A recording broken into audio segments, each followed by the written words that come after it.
Welcome to the Immigrant Founder Advantage session. And I want to start with a number that is really hard to wrap your head around. I saw that number a couple of days ago. It's $8.1 trillion. And that's the revenue last year that US Fortune 500 companies that are founded by immigrants that made last year. And it's a huge number. And some of the names, of course, are very obvious, but even when you go back in time, Procter & Gamble, when they first started. So there's a lot of immigrant-founded companies in the US, and that big size is not constant, but it's still evolving. Out of almost 2,000 unicorns in the last 25 years, 44% of the founders were born outside of the United States.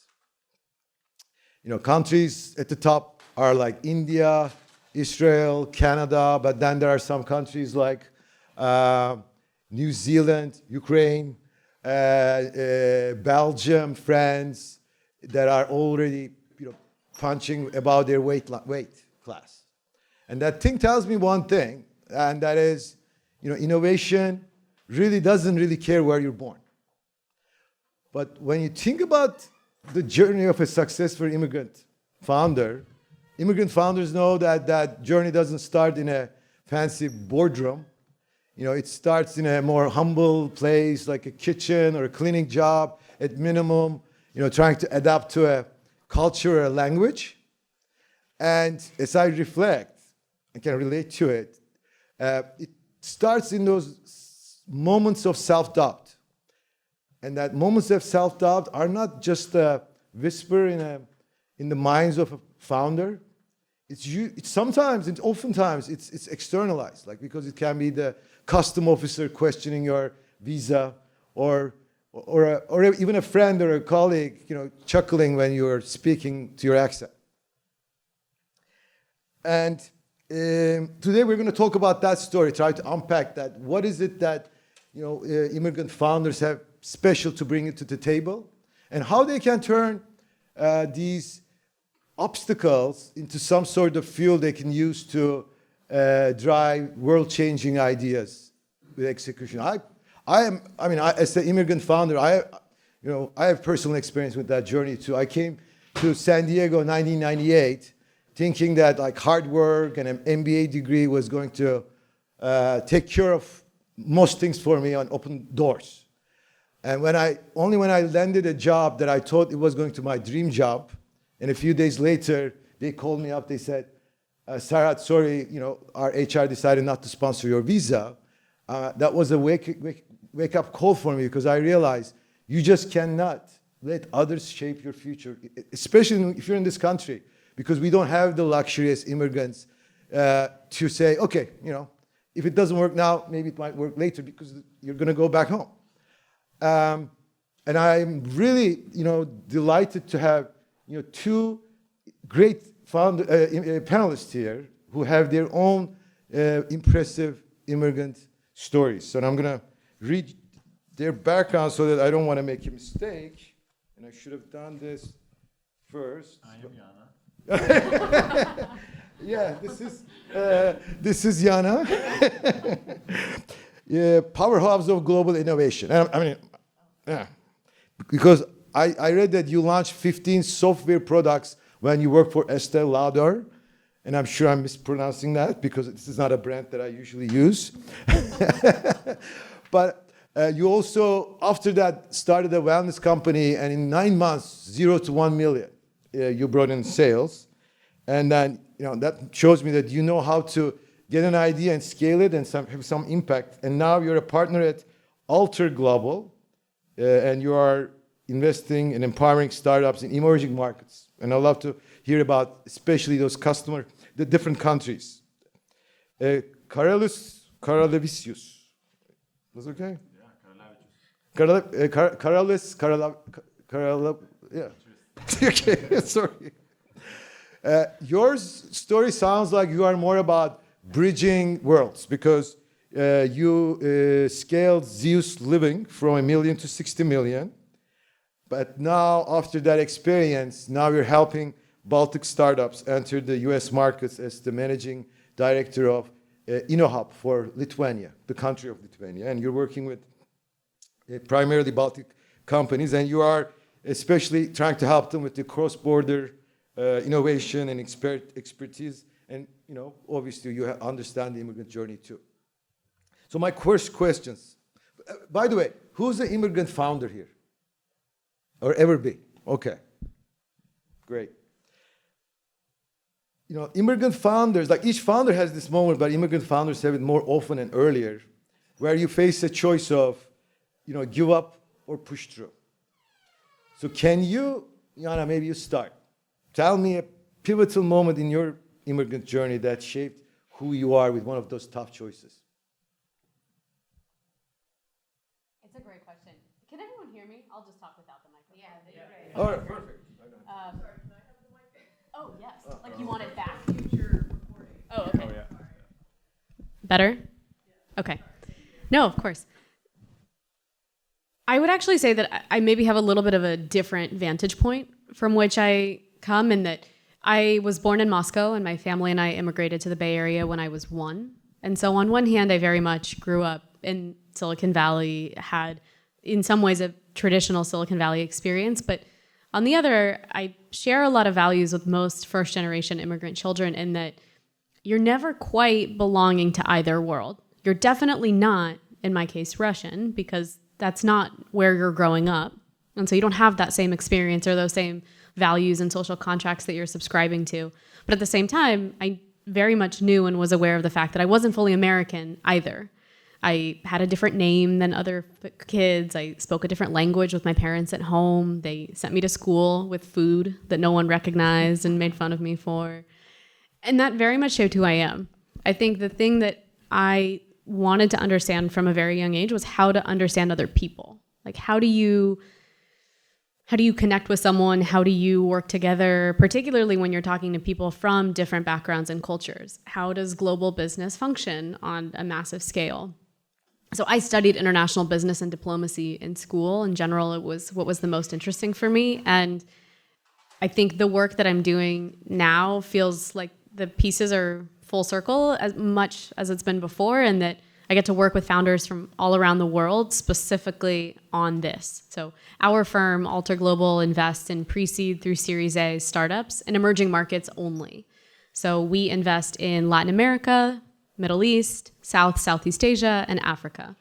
And for me, the thing that I feel is the greatest joy is actually getting a chance to work with these founders every day, independent of where they're coming from, and to enable them really to scale their businesses.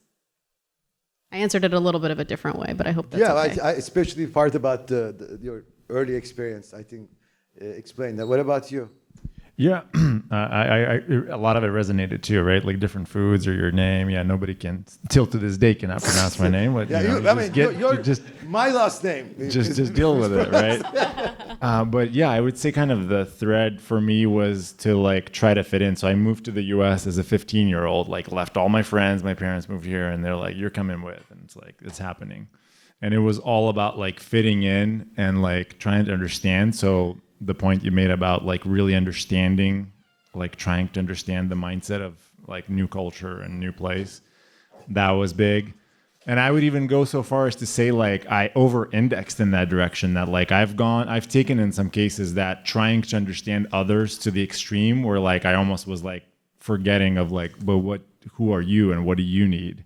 And kind of like thinking how to fit in. And yeah, I'm like almost 40, I guess. Like in the last 5 years, I'm really trying to like unwind some of that and think like, oh, actually there's like, it's okay to fit in, but you also like, you need to know who you are too. So that's a thread.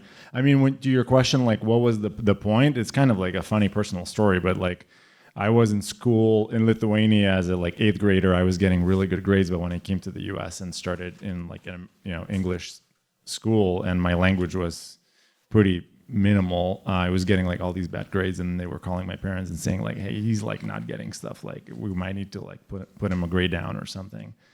And I had this choice of like, do I like push hard, or do I just sort of like let them put me in like English as a second language kind of thing? And I remember just like me and the dictionary, like this old school like paper dictionary, and I was like working through this homework. And I think that's like a good memory that I had of like, you just find a way. It's like, it's analog, whatever. It's, just find a way. Just keep like cramming it until you get through. And then I persevered through that. So that was pivotal for me. Can I share a small story? This is very funny. And I remember it a bit, but also it's just been told to me by my family a number of times that I learned how to read in Russian before I ever learned how to speak English. So even though we moved when I was 1 here, I didn't learn English until kindergarten. And my parents had taught me to read in Russian. And Russian shares a lot of the alphabet with English, but certain letters are pronounced radically differently. So a C, as it looks in English, is an S in terms of the sound that it makes in Russian. Or an H in English is an N in terms of the sound that it makes in Russian. And so when in kindergarten I went into the school, they would show me all these flashcards of letters because you didn't need to know how to read, but you needed to know the letters for kindergarten. I got them all wrong in English, but in Russian I was right. And I remember that for the first 3 months, I really had no idea what was going on. And then eventually, slowly, particularly because you're young and your brain is so much more malleable, you pick it up. But it was, I parts of my brain really remembers those moments of looking at those flashcards and then being like, oh no, she doesn't know anything. But actually feeling like, no, I'm with it. Yeah. It's just in a different language. Yeah, that's exactly what I was talking about when I was referring to self-taught, because you could have the most remarkable credentials back home, but then you're here and it really doesn't matter. So you have to develop your own self-confidence to be able to deal with that. I would add that your ability then to look at that same thing and see it from 2 different angles is like a kind of a superpower, right? Now, yes. Yeah. When you're a kid, no. Yeah. I desperately wanted to be named Jennifer. And I mean, my family gives me a hard time about it to this day because all I wanted was to be blonde, blue-eyed, go and have the same food as everyone else. Like my parents wouldn't buy me Lunchables. They would give me Russian food to take to school because they didn't know any differently. And it's so pivotal in terms of my own experience now as an adult. But yeah, that's just the life of an immigrant. Yeah. My mother was she always introduces me as Carlos. but that never stuck. It's my son Carlos. That's yeah, I mean, funny story there too. I mean, but my wife and I, we came for our MBA. And then we're in the same class. And then one day we're at home, they're calling a neppy. And I'm like, I don't have a neppy at home. Who's that? And the same person keep calling. And then I just yelled at the person and hang up the phone. And they gave up. And apparently my wife decided that day to choose that nickname. Anyway, but I love disagreements. And I'm feeling like we're agreeing too much here. So I'm going to read a few things and try to find a disagreement between you two because you have different experiences. Immigrant founders are naturally more resilient than local founders. If you are agreeing, just say yes or no. That's it. Yes. Yes. Okay. Immigrant founders need to over-deliver to be taken seriously by investors. Often. I mean, it's hard to be a contrarian here, but yes. Oh. So it's easier for immigrant founders to scale their businesses globally than local US founders. Yes. Not necessarily. Okay. I don't know, though, that I don't think that there is something that I can point to and say that is the thing that would make it easier or harder. I think it just depends on the business, depends on the markets, depends on the product that they're selling. Mm-hmm. I don't know that I would necessarily attribute that in any way to being an immigrant or not. So that diverse background experience you're saying doesn't actually, mean that while you're growing globally, that is going to be a superpower. Not necessarily, because I do think that, unfortunately, there is still a lot of misunderstanding of immigrant founders, but I don't even want to call it that. I just think the business world today is still primarily used to the biggest companies in the world coming from either the US or in some small number of cases from Europe. In the last decade, we've seen that expand to also include countries like China or India or Israel, but it's still very limited. Like the majority of founders that we're used to seeing build Fortune 500 companies, we think are American or they're Anglo speaking and they're from an Anglo background. I think immigrant founders, wherever they may be elsewhere in the world, it's hard, frankly, when your English doesn't sound like someone else's necessarily, or when you don't come from a Fortune 500 background yourself and you want to go sell to customers of that scale, or when you don't necessarily know how venture works and then you go try to fundraise. So do I think that sometimes it poses a challenge in terms of those folks having the internal sense of confidence and comfort to go approach those people and raise from them? Yes. Do I think that it also sometimes makes it more difficult in general to get a foot in the door? Yes. But do I think that that's the way that things are going to continue? No. And that's what gives me optimism and excitement about our work. What about this one? Having an accent makes it harder to build credibility with investors and raise funding. Depends on the accent. If it's French, I think you have an upper leg. Oh, yeah. If it's Lithuanian, I mean, British accent excluded in that. or Australian. Oh, yes. So, Yes. okay. Unfortunately. Yeah. Like, I don't say that happily, to be clear. Yeah. Maybe I'll hit with this one. I'm trying to find a disagreement. Okay. Cultural differences are the biggest challenge. The biggest challenge immigrant founders face when pitching investors. No. It depends what we describe as cultural differences. You know, being humble, you know, fake it till you make it versus, like, I deal with a lot of, let's say, you know, like Dutch. I mean, that was my mistake. I remember helping a Dutch, founder pitch to a Bay Area VC, and it was a great founder, a great company. And after the phone call, the VC literally like, "Why did you waste my time?" Because, you know, U.S. investors are used to hearing 10, you know, deducting it to, let's say, 3, 4. But then a Dutch might be, an Estonian in many cases, in many countries, you know, you might be 10, but you start with a 7 just to be humble. And then, you know, it's so hard to, I mean, that type of culture differences I'm talking about. Yes and no. I guess depends on, frankly, the culture. So what do you think then the largest, like the biggest challenge for immigrant founders? Because you probably both have different opinions on that.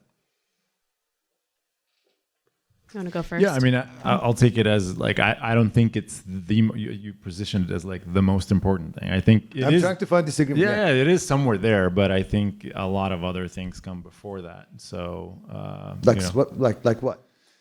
I mean, their traction, like the viability, the conviction of the founder. No, like I mean, when I think of it as an immigrant founder toolbox, like what they have to deal with, is it, you know, not understanding the market, not having the educational credentials that one might like so to like see, look, things in like that. InoHub, like one of the things we do is like education. One of the 3 pillars is education. So we do like webinars and we talk about like this is how you do sales in the US, or like this is how you like think about marketing in like a way that American buyer will understand. And a lot of it is like kind of not intuitive to like the audience. And so I do think that that's like a big part. But again, I will just not say like that's the most important thing. Mm-hmm. All right. Okay, I'm going to give up on that. Then, then I'm going to ask. Got a disagreement here between this side and that side. Yeah, but it's supposed to be between you two. Karolis, you help a lot of. You're kind of different because you deal with a lot of founders in the emerging markets, and they might come to US with their products. And you mainly deal with, Karolis, founders that are coming to the US to raise funding, make US their primary market, right? Yeah, and it's primarily like Lithuanian founders. So what is it that like the biggest cultural operational gap those new immigrant founders that face, the ones that you're dealing with, like they're coming from Lithuania? I mean, Lithuanian cultural specifics aside, but what are the biggest operational gaps, the cultural gaps that you try to help them with? I would say definitely that Lithuanian mindset is to like not take big bets or like big risks and really just incrementally like build it up customer by customer, very like conservatively, not to take investment. Like, so that mindset of like, well, you could be there, but if you're going to move at this like slow, conservative pace, it'll take you forever. And somebody will probably pass you by and kind of take the opportunity from your hand. So I would say that is just thinking like, and part of it is that, like Lithuanians, like kind of like the history and culture of a country, right? And being like, like under the Soviet occupation and kind of having to, I think just be like skeptical and like not trustworthy and kind of only rely, like self-reliant, not relying on other people, not asking for help when you need to. Like I do that still, like it's just kind of embedded in your DNA. So those are some things that I think really need to be addressed pretty quickly to like, okay, like let's erase all of this programming that you have. If you want to be here, this is how the game is played. Learn the rules or don't play. So unlearning first and then learning, in a way. What about the emerging, emerging market founders you invest? What do you see? Yeah, it's interesting. I actually don't necessarily see as much of that. So here, this can be contrarian. I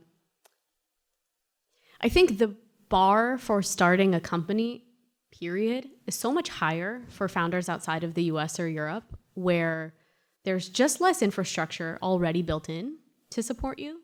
But on top of that, there's also just less history in that you don't have as many tens, hundreds of successfully exited founders around you to say, hey, this is what I could become. This is how big my company could be.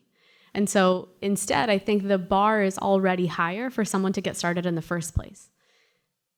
That means that oftentimes when we see founders, even at the pre-seed, they often come in with revenue. They often come in with unit economics pretty heavily researched and drilled down into. And if they didn't think or were able to actually map out that they can build a profitable business out of this, they're not going to start it in the first place. Their risk aversion tends to be higher, but that also means that ultimately if they start, they tend to be frankly better prepared than a lot of the founders that I meet in the Bay Area, since that's where I sit. They tend to be much more economically diligent with how they're spending every cent. And it's much more profit oriented from the get-go in a way that I think is actually really good. I see it as such a strong quality of working with immigrant founders. Yeah, and your point about they just don't see as many is a critical thing, because Estonia is a great example. In Estonia, it's a small country, and they already have pretty much, I think, almost the same number of unicorns, might be 9, as Netherlands. And if you think about the size of the country, 1.5, 1.7 million, probably nobody is 2, maybe 3, circles beyond a unicorn founder or somebody that really benefited from it. And it all started with the 6 Skype founders that decided to, include 300 employees. And then the nation is so, there's so much in a unicorn model mindset that I read statistics that said in Estonia last year they did a research, asked 5th graders what do they want to become when they grow up. Unlike many other countries where they will say football players, TikTok influencers, and so forth, in Estonia it was like a unicorn founder, and that just starts with an example. Let's talk about the valuations. Do you invest the founders when they're here in the US, or do you invest them and then have you come here? How do you see the valuation differences between the different markets, Jana? Yeah. So just as a quick reminder, we invest in Latin America, Southeast Asia, Middle East, Africa. So we, as a fund, do not invest $1 of capital in the US or Europe or China, Israel, because we're specifically focused on historically undercapitalized markets. So for us, interestingly, the valuations are not necessarily as low as some people might anticipate. They are net lower than they are here in the US or in Europe. But if, for example, we're talking about companies in Brazil, not by much. If we're talking about companies in India, not by a lot. And frankly, I see that as a good thing. I would rather there be way more attention in these markets than has been historically the case. So valuations, I would say, are probably discounted 25% from a round standpoint relative to what they are here. But ultimately, I also think those companies are not just coming in at a quote unquote discount, they're actually just coming in stronger standing relative to a lot of the companies here from my perspective because of the economics that they come in with and the amount of diligence that has already been done on the company. In terms of the markets that we specifically invest in, Latin America is certainly furthest along in terms of market maturity, regulatory openness, prevalence of existing unicorns and such. Southeast Asia, which about 10 years ago, and I'm thinking like Indonesia particularly, but also Thailand, Malaysia, Singapore, had a lot of venture capital flowing in the last 10 years. It slowed down a lot in the last 3. We don't necessarily see that changing yet, but eventually it will come around purely because of macro factors, population size, digital penetration rates, etc. In South Asia, and I'll define that for a second for our purposes as like India, Pakistan, Bangladesh. India is so saturated from a venture standpoint, which is incredible, but also does make it difficult for example, US firms, if they are of a smaller size, to come in and really play. But I think people significantly overlook the opportunity in Pakistan and in Bangladesh. We, as a firm, invest in both countries, and I think they present phenomenal opportunities. And they are much lower from a valuation standpoint, relatively speaking. Africa is growing in its relative importance, but it's still low in terms of volume of global venture dollars going to it. And I do think that also will change, again, from a macro level. And is there any region that I didn't talk about? For the Middle East, like we invest in the UAE and we're starting to look at opportunities in Saudi. But again, as a firm, because we're primarily targeting historically undercapitalized markets, TBD on what our exact scope of number of founders from these regions will look like. What's interesting for us is that a lot of founders, for example, let's say they're from Egypt, they have been dealing with the devaluation of the Egyptian pound for the last year and a half. And so they'll often go and start a company, for example, from the UAE, but ultimately still be targeting Middle East, North Africa as a whole. So they're building regionally from the get-go. The same thing is true, for example, for founders from Pakistan or even founders from Mexico that really want to build something cross-regionally. They're just much more globally oriented in that way from the get-go. So those are some of the nuances of the markets that we invest in today. So InoHub, we don't invest in companies. So this is more like my personal opinion from what I've seen. Yeah, I have a different question for you, but go ahead. Yeah. I would just, mine is short answer, but it's basically rule of thumb is kind of like your money goes twice as far in Lithuania. So if you invest in a company, they can hire, just simply put, double the amount of staff or engineers or whoever in Lithuania, and the quality of talent is not lesser.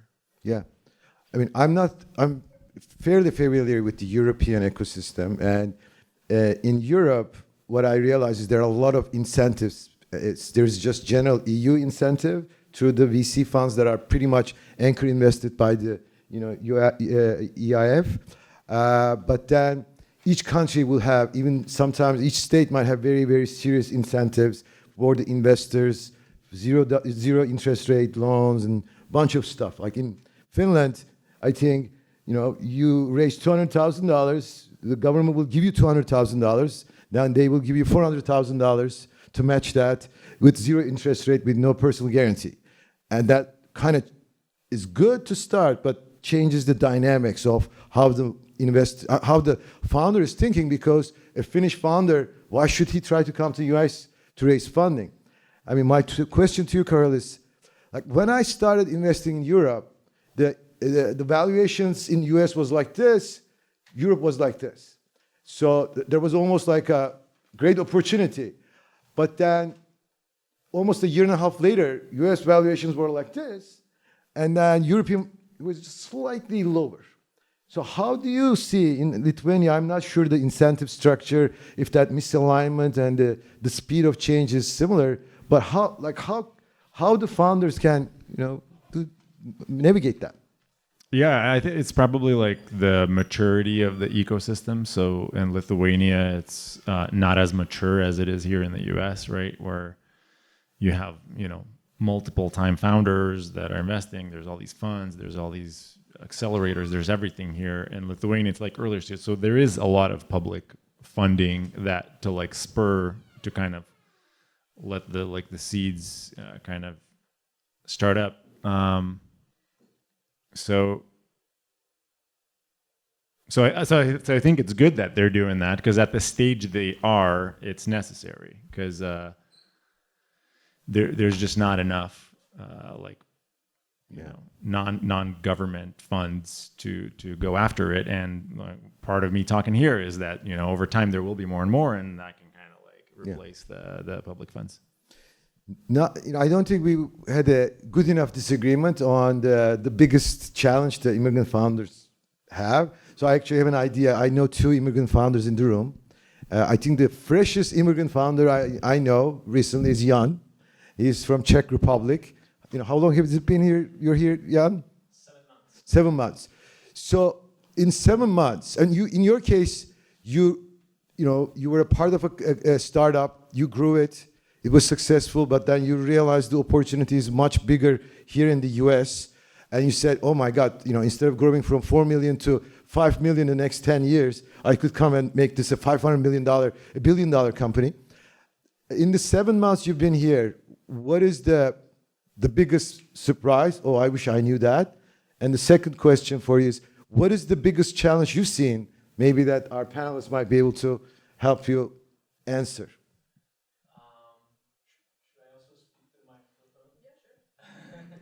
I don't know if you do it. It's important for the technical.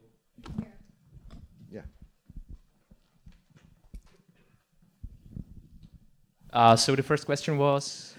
Yeah. What was like, aha, like you came here, oh, I wish I knew that. I never thought about that it's going to be a problem. It wasn't a problem, it was a positive surprise. So as an immigrant founder, I think like one of the things that is a good indication that you should go to the US is if in the different market, everyone is telling you that you're too fast. Oh. And so the positive thing is when I got here is that everyone is like that, and that the market allows that. And I think it goes back to the mindset thing that you talk about it, especially if you're in a smaller market. You have to be a little more diligent. You have to be more careful. The culture is more concerned about not making mistake. Here in the US, you suddenly feel empowered by everyone cheering you and allowing for mistakes and the velocity they're having. So that was a very positive thing. Second thing that second is what is it that maybe you can ask the panel, because it's still your biggest challenge? I would say discerning real and not real interest. It's also a cultural thing, but here again, it's sort of everyone is cheering you on, but you don't know when it's like a genuine interest and when someone is just like wasting your time. Because everyone wants to speak with you, everyone wants to have a moment, everyone wants to learn about you. But especially if you're like a founder, you really have to be cautious where you invest your time and money. And so I would be curious to learn your take on that. Can I ask a follow-up? Sure. Do you mean everyone wants to speak with you as in investors or potential customers? Both. I would say for us it was both. Like everyone is open to have a conversation, which is amazing. But very few people are like, oh, okay, so this is not for us, let's move on, which I would actually appreciate. Yeah, I agree. I think investors should be clear across the board. I actually just listened to a very interesting podcast. There's a guy that was a GP at Index Ventures, a very large fund in the US for a number of years. And then him and 2 other people just left to co-found a new firm called Chemistry. And he was speaking about the fact that starting this new fund and going out and fundraising for it is what gave him exponentially more empathy and compassion for founders than he had before, because he understood that so often people would give him answers and he wasn't sure if that was like, let's continue the conversation or not. And actually that it would be really helpful if frankly someone just said, thank you, we're not interested, or gave you really direct feedback on what you could do better. So I resonate with that. I think for investors, a good way to tell if they're actually interested or not is, who are you speaking with at the firm? Specifically, if you were just speaking with the same analyst over and over and over again, or maybe an associate, chances are, at least for the current moment, the fund won't invest. Okay. If instead you have spoken to an analyst or an associate, and then you're speaking to a principal or a vice president, and then you're taking meetings with the partners, that is a good indication of they are interested, because they're moving it up the value chain to more and more senior folks at the firm that ultimately likely have greater decision-making power. If you're talking to potential customers, your call, honestly, in terms of if you think that they're a right fit. And truthfully, if you think that they're not, it's okay to say that, hey, I really appreciate you reaching out to me, but honestly, I don't think that there's a lot of room for us to collaborate right now.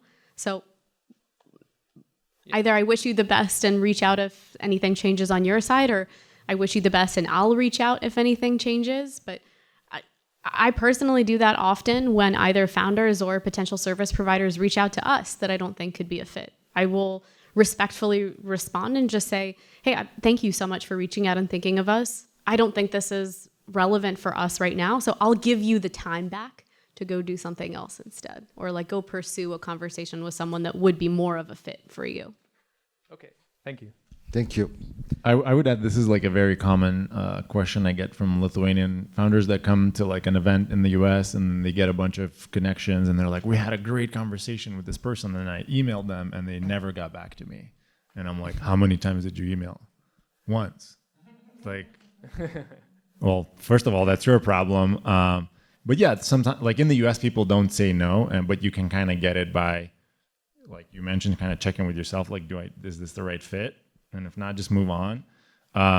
Or do more follow-up, because it's like a big market and they're getting hit up from many different vendors, and like the one that kind of stays top of mind is the one that sometimes gets the business, not because it's the best tool or solution, but just like, so I would say like kind of the thing from my business development background is like set the next meeting. So like if they take the next meeting or next call or next whatever, just get another yes and keep going, follow it until it stops. If there's no yes, it's a no.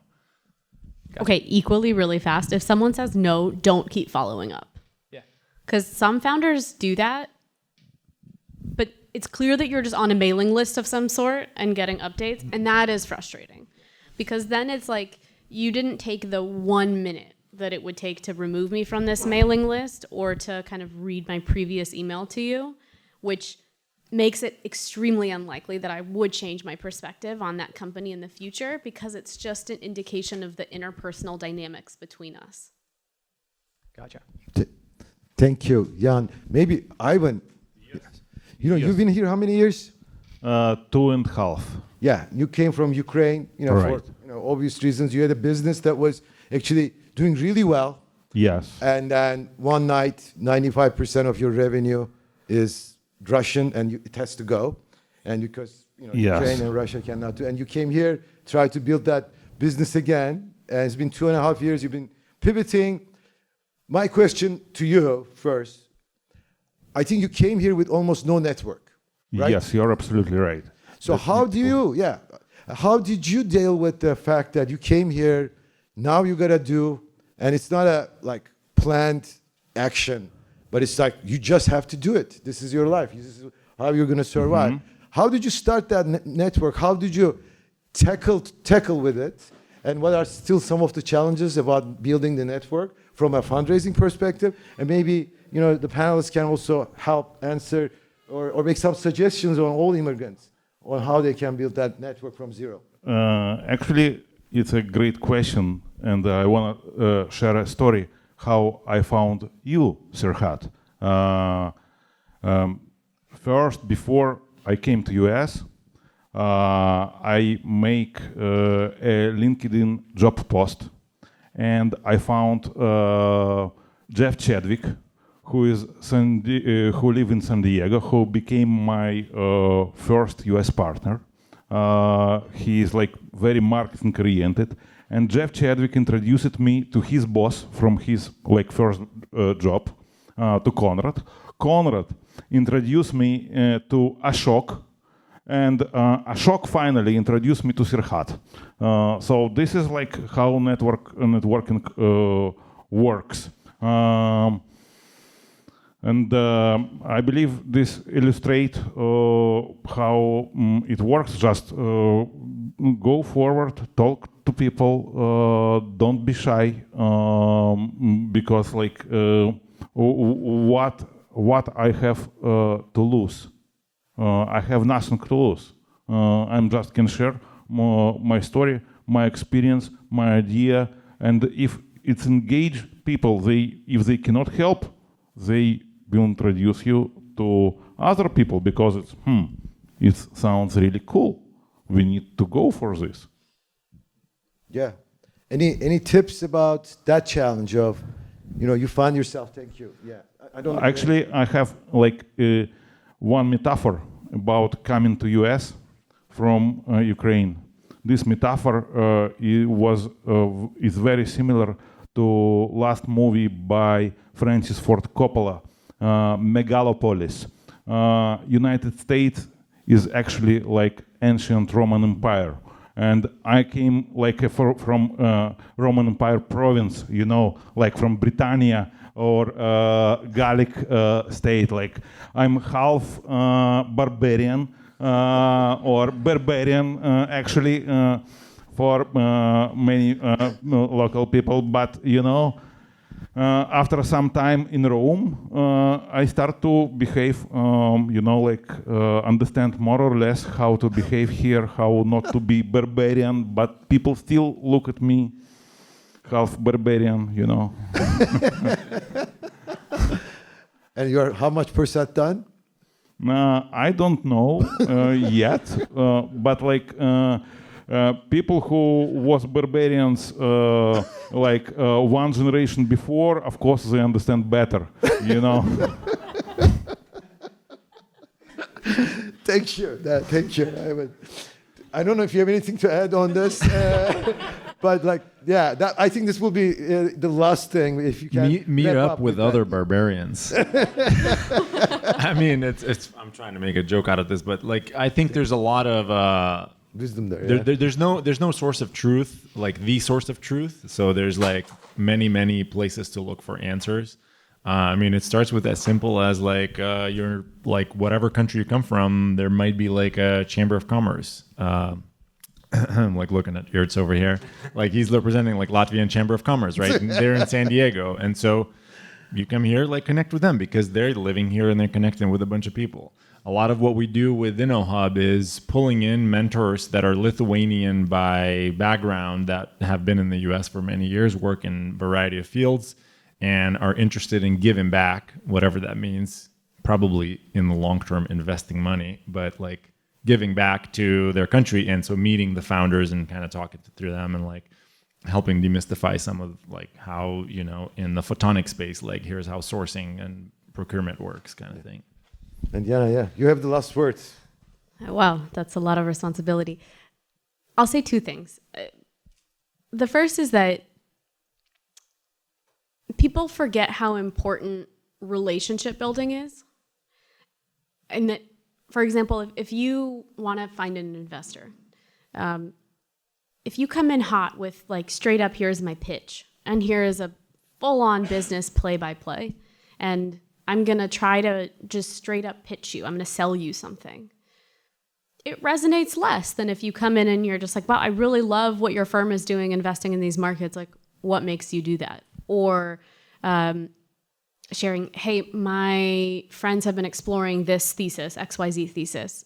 Is it something that you would ever look at in general? Build the relationship first. Part of that is also doing your background homework on a firm beforehand. It takes about 1 minute to Google any firm, and you can learn from their website what they are or are not interested in. Because almost every firm's website follows the same thing. It almost always has the stages that you invest in. if there's an average check size, what the average check size is, if there are geographies that they're limited to, what those geographies are, and if there are sectors specific, the sectors. You can learn that information quickly. But it'll help you also make sure that when you do reach out to someone, it's a connection that could hypothetically lead in somewhere, period. But it's also just a good person to meet with. Like, build the relationship, invest in just getting to know someone, because long term, that will help you many times over. Relatedly, don't be afraid to be told no. I did raise most of our first fund, and I pitched hundreds of people, and a lot of them said no. And I still reach out to a lot of folks to try to get connections for our firm, and I just never hear back. And do I think that that's because we don't have a unique value add? No, I think it's because all of our time is limited, and some people, it's just not capturing them in that moment, or for some folks, it's not a priority for the moment, or they actually don't like the thesis. But either way, you're never going to be able to capture everyone. So even if you get that 10% hit rate, you're doing great. Like, keep that up, because it's really just a question of numbers and scale. And eventually, you will find the people that understand the mission and want to be a part of it with you. Thank you. Thank you. Let's give it a hand to our panelists. Thank you.